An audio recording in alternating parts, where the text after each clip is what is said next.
الحمد لله الذي نحمده ونستعينه ونستغفره ونستهديه ونعوذ بالله من شرور أنفسنا ومن سيئات أعمالنا من يهده الله فلا مضل له ومن يضلل فلا هادي له أشهد أن لا إله إلا الله وحده لا شريك له وأشهد أن محمدا عبده ورسوله لا نبي بعده اللهم فصل وسلم على هذا النبي الكريم وعلى آله وصحبه أجمعين أوصيكم ونفسي بتقوى الله فقد فاز المتقون يا أيها الذين آمنوا اتقوا الله حق تقاته ولا تموتن إلا وأنتم مسلمون وقال الله تعالى في سورة مريم أعوذ بالله من الشيطان الرجيم وإن منكم إلا واردها كان على ربك حتما مقضيا. Bapak kaum muslimin sedang Jumat rahimakumullah. Kembali kita bersyukur kepada Allah Subhanahu wa taala. Syukur dalam artian meningkatkan ketaatan kesolehan kita kepada Allah Subhanahu wa taala. Salawat dan salam buat Nabi kita Muhammad sallallahu alaihi wasallam. Allahumma salli ala Muhammad wa ala ali Muhammad. Hari ini hari Jumat, di antara sunnah yang dianjurkan oleh Rasulullah sallallahu alaihi wasallam kepada umatnya, selain melakukan salat Jumat yang wajib, kita disunnahkan memperbanyak bersolawat membaca Allahumma salli ala Muhammad wa ala ali Muhammad. Kita disunnahkan membaca surat Al-Kahfi. Mudah-mudahan kaum muslimin rahimakumullah, kita jadikan bahwa salah satu ukuran hari Jumat kita adalah kita menghatamkan surah Al-Kahfi. Amin ya rabbal alamin. Kaum muslimin rahimakumullah, suatu ketika sahabat Rasulullah sallallahu alaihi wasallam Ubaidah bin Jarrah, seorang panglima yang diangkat oleh Umar bin Khattab menggantikan Khalid bin Walid. Sewaktu dia duduk, maka sahabat melihat dia sedang menangis terisak-isak. Bayangkan seorang panglima perang menangis. Maka para sahabat bertanya, wahai Ubaidah bin Jarrah, gerangan apa yang terjadi? Kenapa Anda menangis? Apakah Amir Mu'minin meninggal dunia? Jawabannya tidak. Kenapa Anda menangis? Jawabannya adalah, wahai saudaraku, suatu ketika saya dan kami bersama Rasulullah sallallahu alaihi wasallam, dan kami Rasul membacakan ayat di hadapan kami. Ayat yang berbunyi adalah wa in minkum illa wariduha kana ala rabbika hatman maqdiya. Ayat itu menerangkan bahwa seluruh manusia, siapapun orangnya, akan melewati namanya sirat. Melewati sirat, jembatan yang terbentang di atas api neraka jahanam untuk melewati surga Allah yang maha mulia. Sirat adalah jembatan halus sekali, penuh onak dan duri, sangat licin sekali. Kata beliau, saya tidak membayangkan nantinya sewaktu saya melewati sirat tersebut, karena ada mereka ada terjungkir ke neraka, ada mereka selamat sampai ke surga nantinya. Itu yang saya bayangkan, kata beliau. Kaum muslimin rahimakumullah, makanya kita lihat dalam Al-Quranul Karim, salah satu kisah yang banyak Allah sampaikan dalam Al-Quran adalah kisah tentang hari kiamat. Kenapa Allah sampaikan kisah tentang hari kiamat? Yang pertama adalah bahwa berbicara tentang hari sesuatu yang pasti terjadi. Apapun pasti terjadi. Allah berfirman, Al-haqqatu mal-haqqah, wa ma adraka mal-haqqah. Pasti kata Allah terjadi. Tidak ada namanya teori kemungkinan. Semua tahapan-tahapan Allah akan tanya kita nantinya. Semua tahapan akan kita lewati nantinya, dan itu pasti terjadi.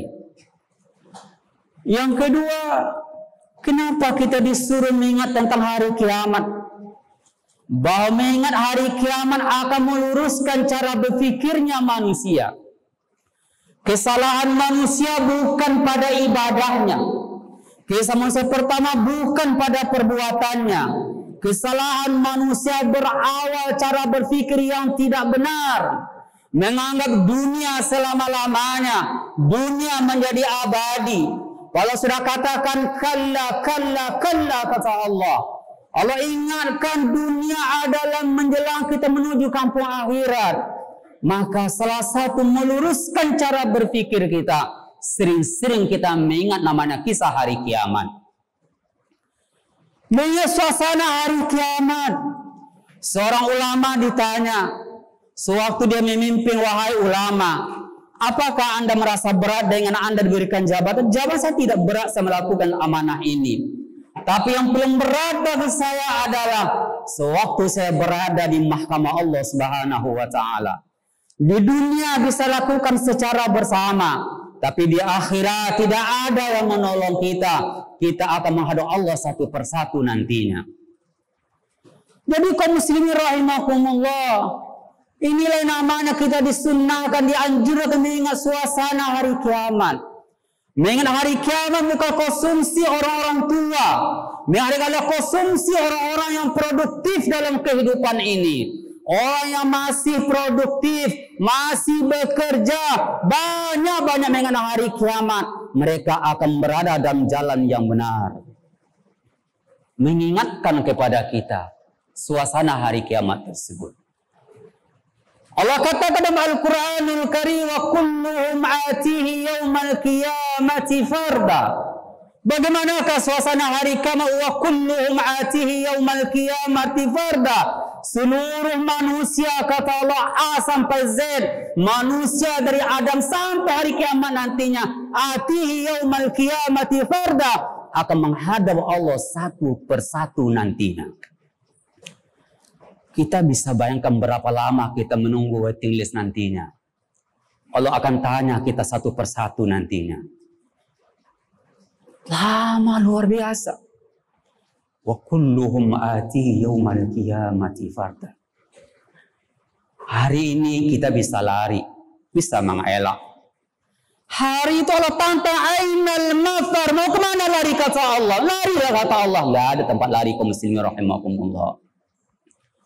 Wa kulluhum atihi yaumal qiyamati farda. Kita datang kepada Allah satu persatu. Pertanyaan akan tanya kepada kita nantinya. Yang pertama, salat, kita ditanya oleh Allah, awwalu ma yuhasabu bihil abdu yaumal qiyamati as-salat. Yang pertama oleh Allah Subhanahu wa Ta'ala. Kita sebagai ayah akan ditanya oleh Allah Subhanahu wa Ta'ala. Akan ditanya oleh Allah dalam dialog yang terjadi lagi. Makanya kaum muslimin rahimahullah, semakin banyak kita mengingat hari kiamat. Suasana kita menjadi produktif dalam kehidupan ini. Kita menjadi orang berfikir yang lurus. Kenapa kita selama lenceng cara berfikir kita? Karena kita tidak yakin betul dengan hari kiamat tersebut. Kita lebih yakin dengan dunia yang sifat sementara. Makanya Allah, Nabi SAW bersabda, Al-kayyisu man dana nafsahu wa amila lima ba'dahu. Kata Nabi, tahukah kamu siapa orang yang jenius, orang yang pintar, kata Rasulullah SAW. Orang yang pintar dua cirinya, kata Rasulullah SAW. Yang pertama, mandana nafsahu, mereka yang mampu mengendalikan dirinya, mengendalikan syahwatnya, mengendalikan segala-galanya. Dan itu luar biasa, kata Rasulullah SAW. Sewaktu mereka punya harta, mampu mengendalikan hartanya. Sewaktu mereka jabatan, mampu mengendalikan jabatannya. Sewaktu punya ilmu, mampu mengendalikan ilmunya. Ini kata Nabi orang yang hebat, mampu mengendalikan dirinya. Mampu mengendalikan dirinya. Yang kedua kata Nabi adalah al-kaisu wa amila lima ba'dahu. Mereka yang berfikir tentang hari kiamat nantinya. Orang berfikir di mana saya tinggal pada hari kiamat nantinya. Maka seorang muslim visinya bukan 2010, tapi visi orang muslim sampai hari kiamat dia pikirkan, kemana saya nantinya tinggal nantinya. Kata Nabi, itulah orang yang jenius. Tapi sebaliknya orang yang bodoh, mereka tidak pernah berfikir tentang hari kiamat. Mereka tidak mampu mengendalikan dirinya. Maka kaum muslimin rahimakumullah, sekali lagi berbicara tentang hari kiamat, bukan konsumsi orang tua, tapi konsumsi kita orang-orang yang produktif dalam kehidupan ini. Hidup kita akan produktif karena kita akan bergegas untuk melakukan berbagai kebaikan. Karena kita mau pulang kampung nantinya. Tidak mungkin kita pulang kampung tanpa membawa oleh-oleh nantinya, tanpa persiapan yang matang nantinya. Kalau hari ini kita pulang kampung dan kita tidak membawa apa, orang tidak akan menyapa kita nantinya. Gak ada gunanya dia merantau. Apa dia bawa pada hari ini? Tapi besok kita pulang kampung nantinya. Kita akan membawa perbekalan-perbekalan dan itu buat selama-lamanya. Khalidina fiha abada. Maka kaum muslimin rahimakumullah, pada khutbah yang singkat ini, khatib mengajak kita bersama untuk membaca terjemahan juz 29 dan juz 29 dan juz 30. Karena ayat-ayat juz 29, juz 30 berbicara tentang hari kiamat. Kita menjadi orang yang hebat, orang yang produktif, orang yang sangat-sangat sensitif dengan kehidupan ini.